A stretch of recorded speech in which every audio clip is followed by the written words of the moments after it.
Good afternoon, Weatherford College. Long time no talk to. I like to drop a video in the announcements about once a week, but I have to admit this week kind of got away from me. Sometimes it's just like that. But I've missed you. So I have a few things to say so that way we can get back into community with each other. First things first, I know that we're in Module 6, but go back to Module 5 and you'll see that there's an assignment in there called the Empirical and Quantitative Analysis, and it's not due until mid-October, until the 17th to be exact. It's a pretty rigorous assignment. I'm asking you to put together the tools that you just started learning in chapters 6 and 7 to look at the United States economy using actual real-time data. So you'll be using the Federal Reserve's economic database, also affectionately known as FRED, in order to mine data and answer those questions.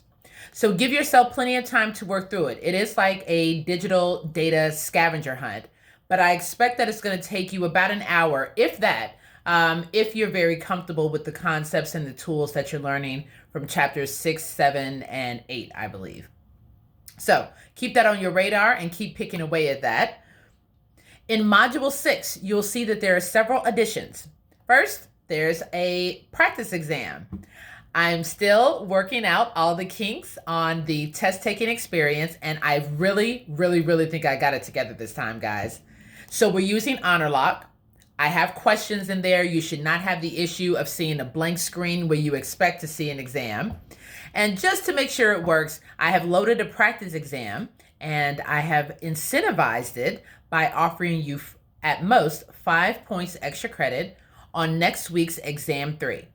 So by doing the practice exam, it lets me know if Honorlock is going to work next week. And it also lets you know about how you can expect to do on the exam, since I'm taking a subsample of the type of problems that you can expect to see.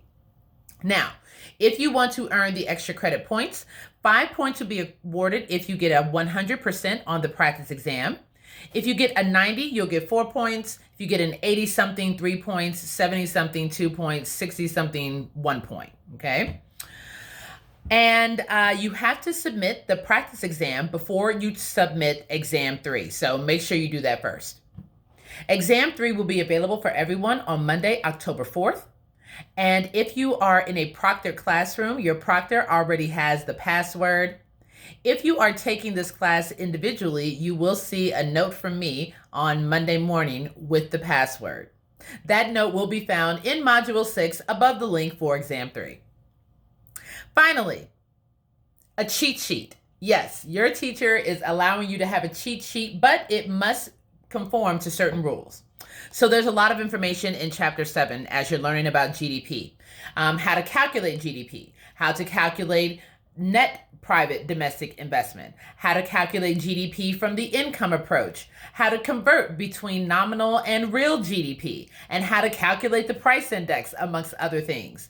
So I'm allowing you the use of a cheat sheet. The stipulations for the cheat sheet are that it has to be on a standard size of 8.5 by 11 paper, and you can only use one side of this, okay? On that one side sheet of paper, you can only have formulas, no pre-worked problems, no notes to self, no definitions, no secret languages, only formulas. So equal signs, plus signs, minus signs, right? Please submit that by 5 p.m. on Sunday. It can't be later than that because I'll probably be sleepy. But if you submit it by 5 p.m. on Sunday, I can take a look at it and I can mark it as complete or incomplete. If it's complete, it's approved, you can use it. If it's incomplete, do not use it. And if you are found out to have used an unapproved cheat sheet on exam 3, the grade will be an automatic 0. All right, so cheat sheet by Sunday at 5 p.m., practice exam before exam 3, and exam 3 is going to happen on Monday the 4th. And in the background of all this, you have the empirical and quantitative analysis due on October 17th. A lot going on, but it's midterms, so we're pressing through. Let me know if you have any questions.